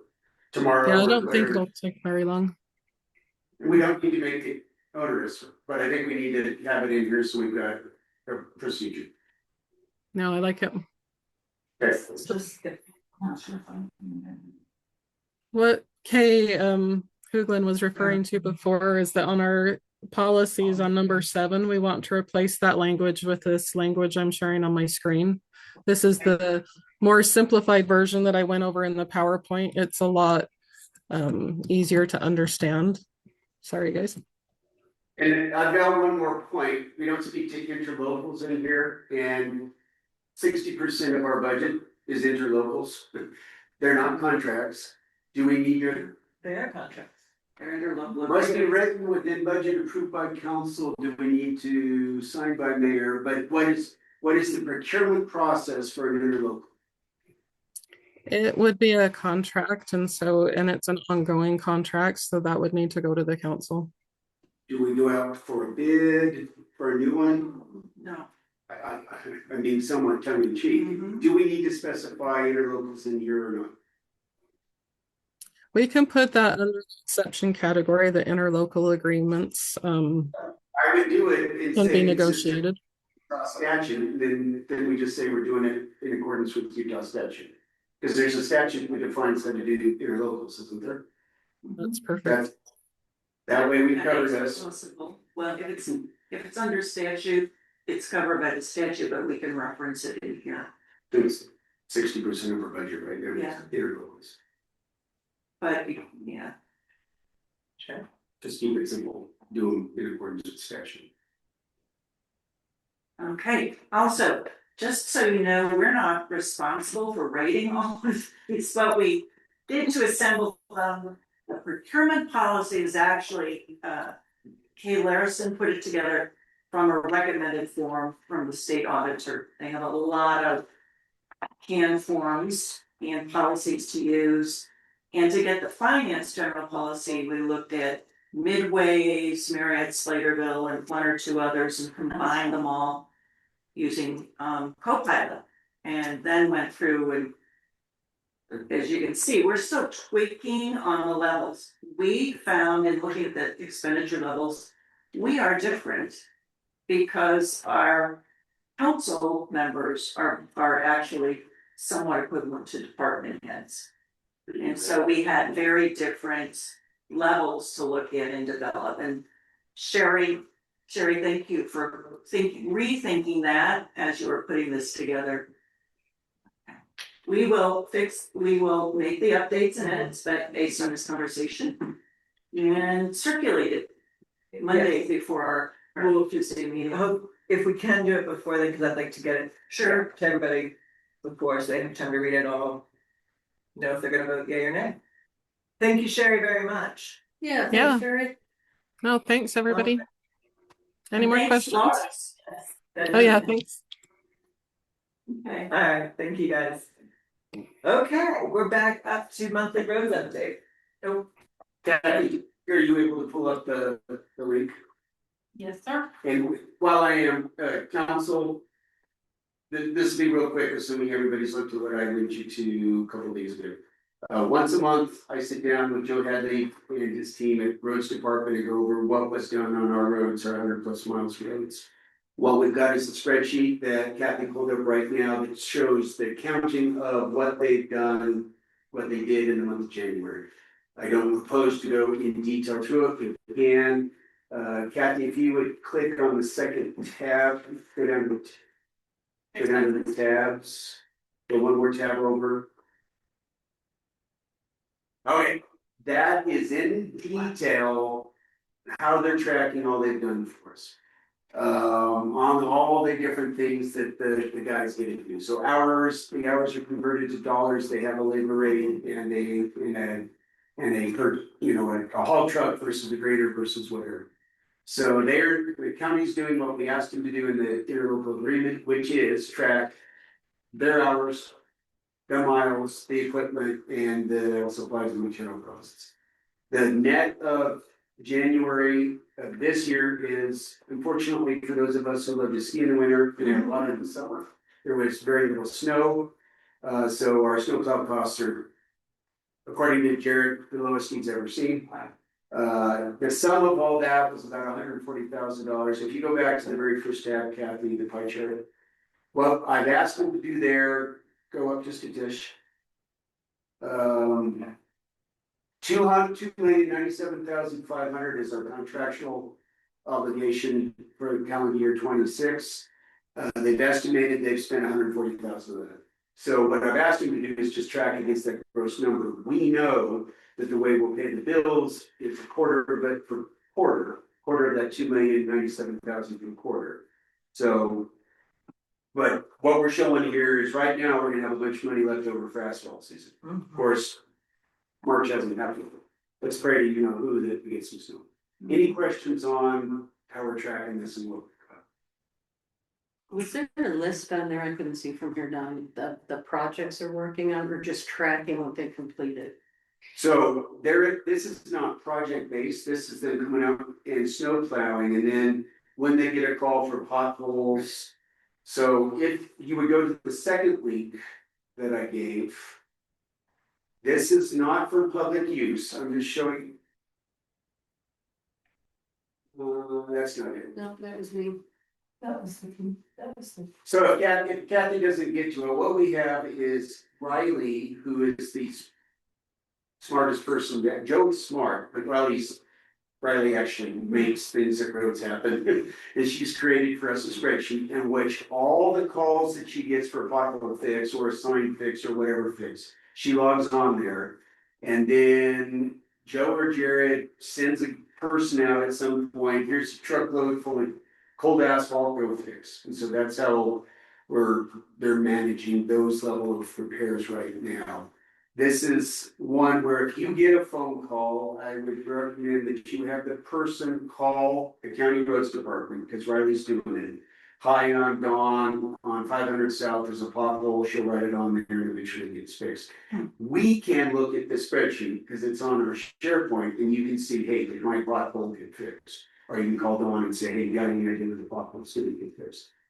Fast forward to latter part of March, first part of April. Matt Crump, our deputy engineer, who's a transportation engineer by trade, will, with Joe Hadley and team, in theory, travel every road we have and look at the condition of every road we have, and they will work to build the road maintenance plan draft for us to review, change, improve for this year. So at some point in April, latter part of April, probably, Matt will present to us, here's what we propose to do with the money we have left for the roads and signs and storm drains in Ogden City. Make sense? Cool. It would be just repair, right? Not adding. Not building new road, but it could, lately, they've been going out towards District 1 and 2, mile by mile over the last couple of years, peeling. They have some technical term for stripping and putting new pavement down. That is called a repair versus a new road. So that's how we'll manage this. There's no reason to do it now historically, because the winter destroys the roads and they need to let them get worse before we can jump them. Any questions? At some point, I'll have Joe and his team here at one of our work session, and we can be in awesome and keep it where it's going. Great, Mr. Jones. Thank you for the report. The report was great. Hey, next. All right, let's see, we had jumped around, okay. I had sent out an email, letting everybody know that the March 17th, it's Tuesday, March 17th, yes, it is St. Patrick's Day, it is also State Caucus Day. And so this, okay, so that, and it's at the exact same time, so anyone who wishes, residents or city council to go to, whether it's the Republican caucus or the Democratic caucus or whatever other caucus there is, it would be a conflict in timing to be able to have our regularly scheduled meeting. So the question was posed, do we wish to change and announce an alternative date? And then it was also brought up, March 2nd, there was a timing issue for, I think it was Huntsville right here. Huntsville needs to be, they have a conflicting meeting starting at 3:30. So So we they would have to want- be completely out of this space. And this is on Monday where we're 2 to 4. We're 2 to 4, so we would need to be done early. Or we can switch. To get such dates or times, I know whatever, you know, we could do the 12 to 2, or we could do that. But we need to make that decision so that we can actually get that recorded and then published out. Right. So, we don't have to come up with a firm decision right now. I didn't see anybody really, suggest a new date. Well, You did. because we're not supposed to reply to all. That's correct. by the way. Which is why I waited until we got. I appreciate that, and yes, you can reply to me, or the sender of whatever email, but please don't reply at all. I think we should change the 17th, that's the new reason to have city council and 9 comments. Okay, so Either we don't have it or we change it to. you would reply. Our problem's gonna be I finding think a place and time to do it. The problem is finding another place. Right. Monday nights are out. Yes, The Wednesdays and Thursdays are pretty much out because of Huntsville. Yes, Now the alternative Tuesdays are taken by the planning. Yes. commission. we could do it earlier, maybe. Or we. Well, what time's caucus start? I think the Republican one is at 6, which is our time. Right, so we could do it earlier, we could do it 3 to, And we No, use the we room. cannot, because. the planning commission has a work session. They have a work session. Can we make our previous work session the previous week into a formal session. it would have to be during the day. Right. Right, So, because we can't have Monday night, but we could turn our work session for that Monday. So it would be Monday the 16th during the day, have a regular meeting in place of a work session. I think we really need work sessions. And so I would suggest, could we, instead of having a meeting Tuesday at 6, and we have a morning meeting on the same day, but just have maybe a 10 to 12 meeting. I don't know if there's From room here, 17. on the seventh. So it'd be on Tuesdays, I believe we are the only group, our city is scheduling Tuesdays. Or 12 to 2. So we could go over here. So we could go early with the the only constraints being the planning commission 3 to 5. I think that's least disruptive of the normal pattern of trying to establish. So 7 o'clock, Tuesday, the Oh 17th. dear. coffee time. So, okay, we can work, well, we can That's work not on even the hobby. We can work on this one, but so we're talking about keeping the date going in the morning. And then what about the March 2nd? Right, so would that be a 12 to 2, or would that, everybody's, Let me look at the calendar. I'm looking at it. that was the Monday work session on March 2nd, We're talking the 17th earlier, yes. that's fine. Yeah, I'm good going earlier. Do you wanna keep it like? We just have to bump it up a half an hour, Which one are we talking about? Monday the This second. is- Bump it up a half an hour. Well, we have to at least, that's a Bump month. it up 12 to 2 to give us, or 12:30 to 2:30. Yeah, They just need to be in here at 2:30. yeah, let folks sober out completely, so I'm fine with any of those times. Okay, This March 2nd. Let's just make it easy. Once we're here, we're here. And what if we do 1, 2, 3, and then they start at 3:30? Well, oftentimes it happens after work sessions, there are residents who stick around and want to talk to us, I think give us a little bit of time. We generally get out, we Yeah. generally take 45 minutes after the meeting to get out. 5 to 2. Yeah, I think 12 to 2 is the safer bet. Okay, let's do that. So that's March 2nd, and then the 17th, I think it was the same time, didn't we? Did- we said 12 to 2, I thought I heard, well, he said 7 AM, so I know, Let's. we ignored that. Easy to free. 12 to 2, but. 12 to 2. Yeah. Alright. Engineers will choose a different time on the 2nd. We meet every Monday from 12 to 1. That's okay, we're flexible, we're engineers. You are. Alright, so we'll look at that. Okay, the next item on there was ordinance and resolution, things that were gonna be on the consent, because you don't typically have discussion on consent items in the meeting. We'll out for discussion, but otherwise, so there was a Rocky Mountain Power resolution. Actually, there were 2, there was an agreement and a resolution that were included for you all to review. Is there any comment? Did you guys see anything that you needed? Did you get those to Kate, or to your Kate, to me? No, we will. Okay, those are the franchise agreements, right? Okay. Oh, yeah, Yeah, Make sure Nate sees those before. forward. Yeah. Okay. okay, and then as far as resolutions go, the ones that we just discussed have some updates to be done, and then they have to have resent out. I sent you the language for the letter of support and commitment to the $10,000 to Eden Trails. That Yes. needs to be in the consent agenda. Yes, and it is, and I've already got Corbin working on But that. in the language, I didn't send it to everybody, but I said, for the consent agenda, we direct the mayor to sign a letter of support to Eden Trails for their grant application. We commit up to a $10,000 grant match. So that, period, which is what we talked about last time. So she'll sign a letter, she'll send the letter $10,000, and then Alan can use that as part of his application to the state. And will we have that by Tuesday to look at? Yes, I should be getting that I'll today. let it. It just as long as we have it in writing, yeah, It's 2 sentences that is in here, Yeah. they're to include the consent agenda. that's fine.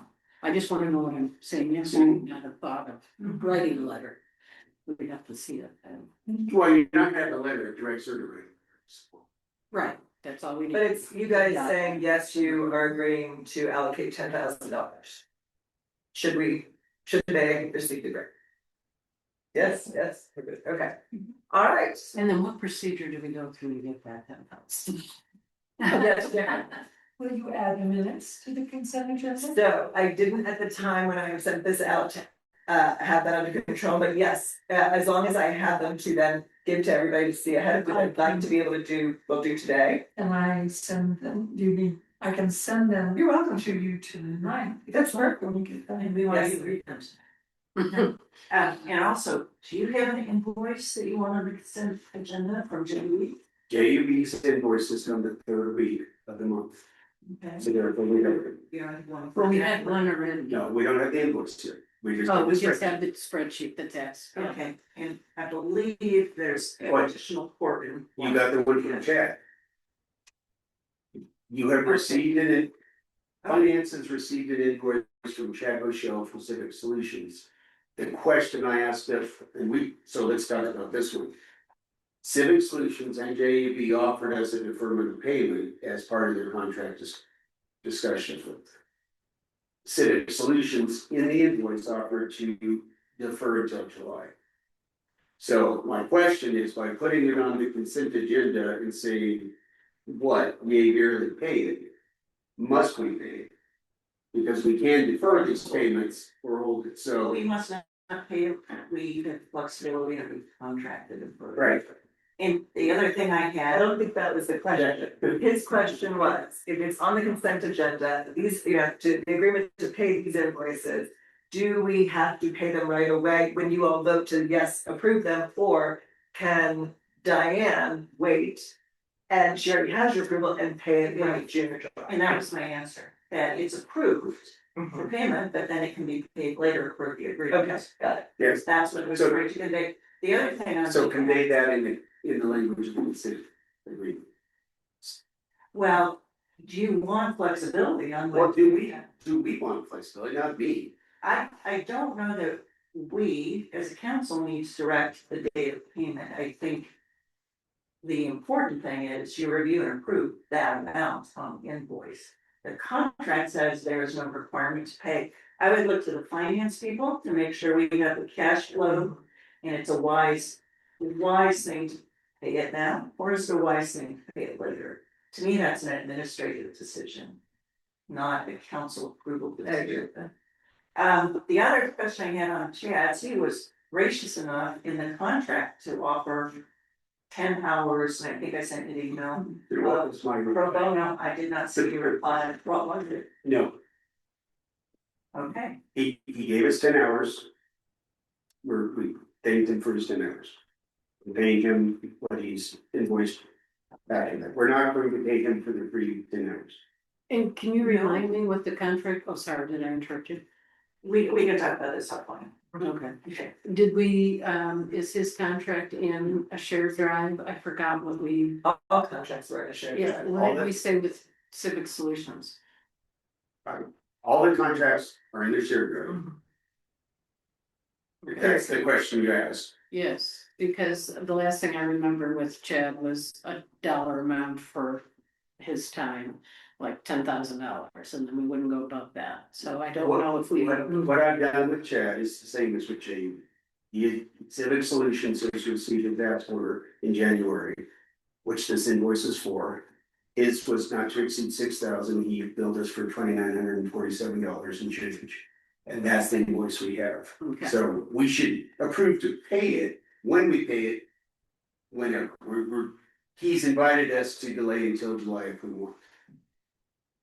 Does that answer the question? Yeah, but I thought we had a limit of 10 at first, and then have we gone beyond that? He was gonna be very. Well, that was way back in November. That was in a transition. Okay, so Yeah. we've done, We never built him a dime under transition. He gave us some pro bono hours. Yeah. And then come January, I gave him a task order under his contract right, And one of the contracts I can remind me, do you remember? I think it has an hourly fee. Are you, what are I'm you, not max. I'm not sure what Not a you're. max, but an hourly fee. Yeah. Yeah, that contract doesn't say we're contracting up to $10,000. It Right. says it's an IDIQ, indefinite delivery, indefinite quantity contract. I'm paraphrasing, Chad will provide these types of services at a labor rate of $150 due. Yeah, taken out of the engineering budget. Right. Well, in this case it is, but he is a city manager who advised all of us on a variety of things, so if you wish to use him for planning type stuff, use them for planning, you would just charge planning. If you want to use them for organizing the city, use them for organizing the city. The task order, I'll just keep under engineering, keep it over there. In putting this contract together, he had a very good bio in his background as well as his proposal, and he does have a benefit of. He has a master's of public administration and he's the assistant city manager for, not Kaysville, Farmington. So he's kind of a good person to bounce ideas off of in terms of procedures, city setup, other things where he has opined once or twice on that kind of stuff, probably with Dawn. He's been in on interviews with us, he's been in on planning, there's been a lot of things. He's available Yeah. for the jack of all No, trades. no, across- right now, I think we just gotta get our planning commission focused and moving. So, The task order, again, is very generic, just like the JUB one is. Do what you say you can do in your contract, do not exceed $6,000. And that way, I give him work throughout the breadth of what his proposal said he can do for us. Janet, if you wanna have an answer on how to be a city manager, how do I be a city manager? So. Oh. Okay, all right, so next on the agenda is council comments, and I did make a note of a couple things that I wanna make sure did get mentioned. One of them was for Chad to say, but I think Dawn, you can help cover it. I was gonna ask Chad Booth, our councilmember Booth, that he give an update on demolition permits, since that was brought up in a previous public meeting, and he has closed the loop on it. And so I'm gonna ask Dawn to answer for councilmember Booth. So demolition is being managed under the building permit application process, period. So if somebody wishes to demolish something on their property, they apply for a building permit through Frontier, it will get you Brian to manage. Period. So all the nuts and bolts behind it are we're required to go to DEQ and get the appropriate Same permits, process, whatever. same process as But we have, you used to have. Department of Environmental Quality, because there's asbestos and things like that, but the answer is, if somebody wants to demolish something, they go to Frontier and apply for a building permit to demolish. That's the answer. So, because in the last one, we'd all been like, never heard of it, Yeah. and so I wanted to be able to close the loop before public consumption as well. I will go around and ask everybody if you have any comments, but I did make a note that Councilmember Hickman, there was gonna be an update on Frontier. You talked with Sean. So I wanted, again, to close the loop, because the last meeting, it was, When Brian said we weren't gonna Did you continue. talk as well? Yeah, Okay, so what Sean told me is, no, you guys can migrate to the new system, whichever it is, if you want to. yeah, I'm so, paraphrasing. and Stan said the same, and I think Brian must have misunderstood some. I just wanted to make sure, because people So are we are following these on online or Frontier. whatnot, that you close it out publicly, that is not. Well, we're going to Frontier and Beyond. We are moving on to the next system. So we'll be using that until we get our next system, which will be ours. And I hope that we can, if you're on that, I hope we can send out some requests to do demos for see what platforms we want from the original IT proposals. Maybe get some of those vendors to give us ideas, so. All right, since I was on Councilmember Hickman, do you have anything else? Excavation permits. We've received multiple requests already, so the resolution is in effect and people are calling. A gentle reminder, and Kate, thank you for sending something to Jeannie to put in the paper. One cannot dig on our city trails or roads without permission, and this will be a learning curve for people around the valley. There's at least one of our water companies that dug in our roads and said, oh, But, Did we get permission? so if somebody asks you, yes, you need a permit to dig on the roads and trails, call 1-800 or email engineering@ogdenvalleyutah.org. Now, excavation questions that have come up are, I wanna do power line to my house. You know, it's past the easement piece and it's past utility work. You know, so we've had to look into those. Is it a new build that it might fit in? This, you know, we have to look into those a little bit more, so. Yeah, my that's been understanding a from- learning. Right, my understanding from Brian is excavations in general are excluded from the moratorium. There may be some specific ones they're not, but they're starting to pop up and it's gonna get real busy real quick. And we'll see how the revenue goes. Pretty soon, we'll actually have some revenue for some permits. Anything else? No, I'm going to council member public. I have nothing to report. Right, we will transition to. I have a couple of things. One is, I just want to follow up with the discussion with Corbin. Will he be attending, do you know, the planning commission meetings to be a support for the team? I don't remember that being decided. I remember he's going to be meeting with the chair, vice chair and Brian to set agendas. I don't remember him saying he'll be at the meeting. I think Brian was gonna run the meeting, but it's a good question to ask. Yeah, let's find out. If they have a meeting every week, 2 nights are meetings actually, and the other ones are work sessions. Mhm. So it'd be nice to know if he's gonna attend one or the other. Mhm. Okay. Naming the new city advisory. Oh, Let's boy. get you up to date on everybody there. Yes. It's getting bigger, it's getting broader, they're including other people in looking at this, they are so excited to have a little nod from the council to do this, they're calling the final survey. So we met last Wednesday at the library and. How was the turnout? I wanted to go and I had another commitment. Yeah, I did full house. Nice. Yeah, about 15. Okay. Did we? 15. 15. We figured next time we'd have to move out of that room, that conference room. Oh, you were in the conference room. Because there'll be a note in the paper to come, so if we've been throwing the net wider to get more people, until we get the survey done. Mhm. So we've had a couple different, we've had everyone's opinion put in, and then we've had a couple different experts, we had. A statistician who's a PhD, lives in the valley, we had Weaver State respond and looked at all that information. So Edith was gonna reach out and do that, so they're taking feedback and moving. The thing they wanted to ask is if we want to get the most participation for people to get past survey fatigue and you go, this is it, this is the, you know, historic moment where you get a voice to recommend to the council, always recommend, not Mhm. voting, not making a decision.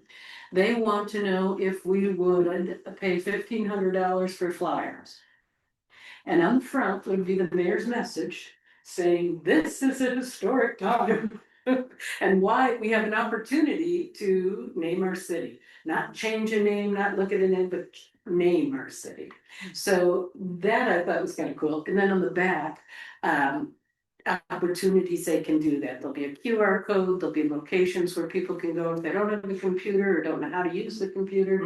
And we do that. URL, yeah, all different ways to do that, but we're not quite there yet, but they wanna know, it would Do we jump have up. money?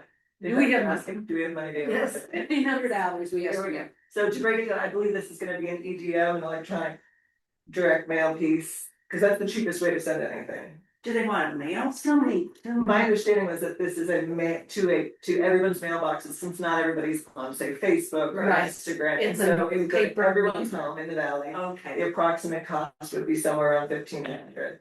And it may go to people outside of our city, but we'd rather err on that way than this way. We haven't figured out how we can get the addresses for just the city yet.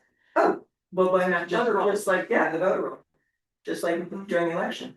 Yes, it's not everything. we don't know if we can use ours. Everybody's with you. That's correct. Yeah, so it's not every house. So we're working on And there are that. ways to do it direct mail to get it to every address in every post office box. Mhm. I think current resident or something is. Yeah. They just talk to the post office and they told me. Yeah, so I had a nightmare with it during the campaign, but we can figure it out. Well, and so if they are gonna ask us to appropriate funds for whether or not we will, it'd be nice to have, maybe they can go and find the actual number from the post office of what it will cost, rather than saying 1,500, great, and then it turns out it's 2,500, I don't know. Right. Okay. Right, but they just wanna know how you were feeling about it, Right. just to get a. Yeah. Is this a possibility or not? It's possible. Yeah, If it's possible. it is possible, yeah, Okay, so come back with it numbers. gives great credibility to It what gets to more people, it gets to, you know. And bigger picture, you or they are coming to us with the proposed charter for a committee or advisory group, right? So we can officially sanction it. That's what I remember being discussed last time. I can, but I haven't. Because it was gonna be an official I committee thought- of our city, was it not? Well, it's listed under the resolution to start these various committees. But my understanding was because it's not a commission, that's basically what we need to do legally, and then you can go create your committee. Under the code for those advisory groups, we provide rules Right. or guidelines, and so. Right, I'll work with but you that's- ideally, Advisory groups But didn't that have must- many rules. What did you just say? Advisory groups didn't have many rules under our. Right, Well, so there was a proposal for a water advisory group. With a draft charter, they got some strategic comment. What I recall from the naming was that you or they were gonna come back to us with a proposal on a process that we would follow and sanction before they go off and do whatever they find was expected. That's what I recall from the last meeting. Didn't do that, I didn't. Well, feel that's what that. I recall them saying, because my recollection is, we need to know what we've agreed to. And say, okay, we're good, you guys go off and do whatever it is we've agreed for you to go do, and we sanction you doing it, so that when you're done. We know what our process is, so we can be done with this. I can do whatever you want. It doesn't matter. are you saying you'd like to see their plan, since they're going to present the outcome? I submitted that. My recollection is Already. they or you and they were to come back to us with here's the proposal, we will go forth and do one final, I'm making this up. We'll go do a survey. You guys are gonna receive the survey and you are gonna do X, Y, or Z with the survey, and we'll be done with this whole naming thing. That's my recollection Yes. from the meeting. I shared that in the work packet, we looked at that, I got the nod to go forward, so I did not hear that you wanted a formal proposal. This was kind of in the early days of figuring out proposals, so I'm happy to write it up, I actually did that for myself to go through to make sure I had all the transparency pieces and different things that I felt I needed as the sponsor of this, so I'm happy to submit that, and then I'll throw in the 1,500, so. We maybe we need to talk about this again. My recollection from the meeting. Can we get the minutes? My recollection let's- versus just they go out and do another survey is, what are we going to do with the survey? They were gonna come to us with a proposal. Or we were gonna decide on what we're gonna do with it. We'll bring the survey, we haven't I have done a it. different recollection, but yeah, we can. Yeah. Just telling you that, what was yours? Because at some point, we need to decide how we're gonna be done with this. Well, my recollection was that it was agreed that Peggy would be the city council sponsor of that one position committee group or advisory group. It was not an ongoing, it's one project. And that there were certain things that were discussed at that point, they would like to expand the committee or the advisory groups. Population, they wanted to have it spread throughout the valley, so it wasn't all the people are from one area.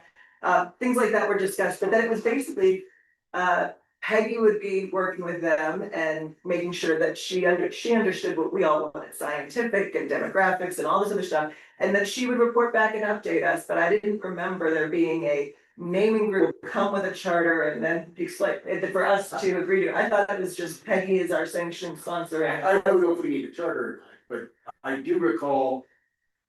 Coming back, us making a decision on what we were gonna do with. The final product of the naming committee. Well, I think Peggy's the one that's going to bring that to us. Yes, I'll share that with you. Once we get the survey, I want you to see the draft of the survey. Right, so before it you goes can out. bring things to Yeah. us to look at. Yeah, we'll see the survey before we go out. We set no timelines and no dates. We want to invite people to come for a couple of meetings and get some more input until we get this survey done right. We do have a couple experts helping us with it, and we think we can get to a pretty neutral language. But what I do need from you to be thinking about is who is our audience? I'm sorry, what does that mean? Who is our audience? It's not registered voters only, it's homeowners, is it kids under 18, is it voters, not voters? You know, I think this is a historic thing, and it's gonna name our city for a long time. And the thing I need from you is, and I'll send you an email on this, is who will you be satisfied with? If the committee comes back and says, here's our demographics, here's District 1 through 5, here's the data we collected. What data do you want to see? That's what I'm asking. Okay. So, you know, I've already given you. you've given us a lot of that, and that's great. And everyone's looking at it and talking about it. We may not incorporate all of them, but they'll be certainly considered and discussed and weighed in your kind of a meeting. So My that's thoughts great. are Yeah, so so we get as many people as we can. So does that mean people from Provo? Does that mean No. people? Okay, City limits. got second homes, permanent residents. I mean, it seems like such a simple question, but when you start thinking about I it. think we can filter that out. But I think second homeowners are having They have vested choice. interest in this valley. They pay taxes, they own expensive property and. I'm not arguing, with you. I just wanna know what That's your my desires are. everybody in that. Yeah, including what your everybody. desires are. Would it work if they brought the survey and then we add whatever finesse people might be interested in, whatever She categorization? said I that she's can gonna send it continue to to bring us Sarah. the survey and people. Yeah, But well, before send that, that please for your input. I don't know if we need to take time to go through all the questions. not ready. But we'll certainly send it out in the next iteration and then the next and take the feedback and. I didn't know that. Yeah, Blaine has. Sorry, so it's probably fixed already, but you guys already met once, was that published anywhere? I know you said it didn't. I saw it online. The meeting, we just threw it out as far as we could. Okay. Social media, but now it's in the paper for Wednesday night. And so that's why we didn't want to just stop with one. We wanted to keep going. I can't think of you give it something to do with my own stuff, but. I do believe, because, and I don't get on social media very often, but I have gotten on, and I believe I saw, not only did they go through a whole poll and survey of what time and what days work for people, but that they announced they would be meeting weekly on Wednesdays. So I guess they'll put it in the paper, but just so your heads up is I believe they announced weekly Wednesdays, I don't remember the times. And seven at the library until we get the survey written, then we're gonna end. And we're gonna move on to the next phase of is getting it out there, collecting the data. Yeah. And I recall Edith asking, okay, what am I supposed to do? Part of it was my recollection, I could be wrong, was coming back to us and saying, here's all the things you guys need to do to change the name. When and if you decide to change the name. I recall Edith being told that as part of what we wanted the group to do. In the back of their binders, in the back of the binder, they put some steps. Victoria wrote the whole steps. The idea Yeah. of handing to us, here's a playbook for you to change the name. She did, Victoria said that, I'll tell you, but. Here It's is, not complete, I don't recall it being complete, but maybe it is. We'll work on that too. Thank you. yeah, and I'll talk offline on. Cause I talked to them about another process, and they help us do all the administrative work afterwards. How to change the name. I know. Boards, that's a lot. Yeah. We'll talk. Perfect. Okay. Anything else from you? That was all I had. Okay. Councilmember Shaw. I don't have anything. It'd be a lot easier if we didn't change the name. That's like every time I write a document, I think that I'm using city a lot more. Not city. I'm a lawyer in the city. I'm gonna I had a bunch of stuff I was gonna update, but with the time, I'm gonna go really quickly to top lines, and that is, I was gonna update on the Weaver Fire District. They had some promotions and some new hires, very exciting stuff. I've gone to their badge thing. What I did want to get out into the public either was that they have some open positions for hire. And for anyone who has no experience in firefighting at all, they are hiring entry seasonal positions, seasonal wildland positions, which is an excellent foray into service to the community. It's decent pay, it's like 55 an hour and things like that, and they do the training and all this other stuff, so that's something for the public to be aware of. Just send that out to us. I didn't. I will do it. I did put it in the paper though. Powder Mountain had a meeting recently. I believe they're going to be having another one. I was going to update you through, but basically, a real short summary would be there's gonna be a lot of construction going on very soon, and so we will have a lot of trucks going up that road. That we will look to have to deal with. LPC, League of Legislative Policy Committee. So we're halfway through the legislative session. We have over about 650 bills left to go through in the next couple of weeks. So it is really ramping up. I was down there today. It was very sweet. They honored the newest city of the state. So that was very nice. You said the pledge. Huh? We did, I did. And then also, annual Ogden Valley cleanup, the date has been announced, it is in April, I believe the 24th, 25th. But for anyone in the public, they're looking, still for, sponsors, whether that is financial or in kind. They're looking for volunteers and all that, and so all that will start being pushed out to the public. But if you are looking to sponsor a very good cause for the valley, that is that. Yes, And my apologies, when you're finished. with that this. was gonna be my last one. I have one more thing that I've done and move forward with, so, and that is the code enforcement. It was a cross between a job posting and what is the 5,000 to? It's a bit for The bid. So it was a mix between, I was trying to figure out how to put this job posting into a bid. Anyway, it's out, it's there, I've asked for letters of intent and resumes. We're gonna post for 10 days. I already have one interview set up, with a company, not a person, but a company that provides code enforcement and inspections. We're looking at just the code enforcement piece, but we'll get 2 more. And then I'll bring it back to the group. And so if anyone wants to be in on any of those interviews, please let me know. I'll tell you the times and. I'd be happy as your procurement officer, help Great. and see how we do those. Great. I think Yeah. our first one is next Thursday at 2. Okay. Did I sent you the news article from Park City on the route they're using for their short-term rental inspections?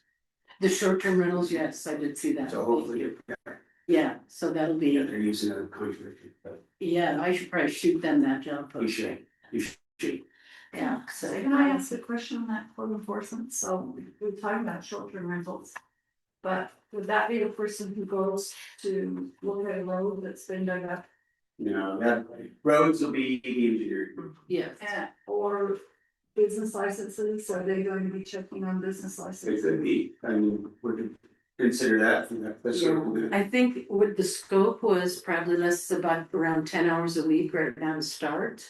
Again, this has to come out of our planning budget, so we wanna be sure we know what we're doing, we know the time. We put on a code enforcement page on the website that'll have the municipal codes, because part of this is education. Yeah. We gotta educate everyone on those new municipal codes, so that's gonna be there. The job posting is gonna be there, and we put a contact us button.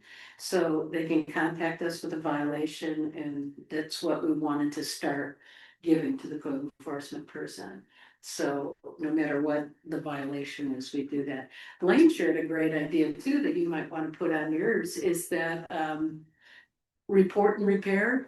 Sign back there. Yeah, a report and repair button that we could have people also report that we build the roads. Oh, we should get that on the website. Yeah, that's what I'm saying. That Let was, me pull TS there, and I know we're over time, but when we get to creating our own business license process, and if we change the business license fee for short-term rentals to a higher number.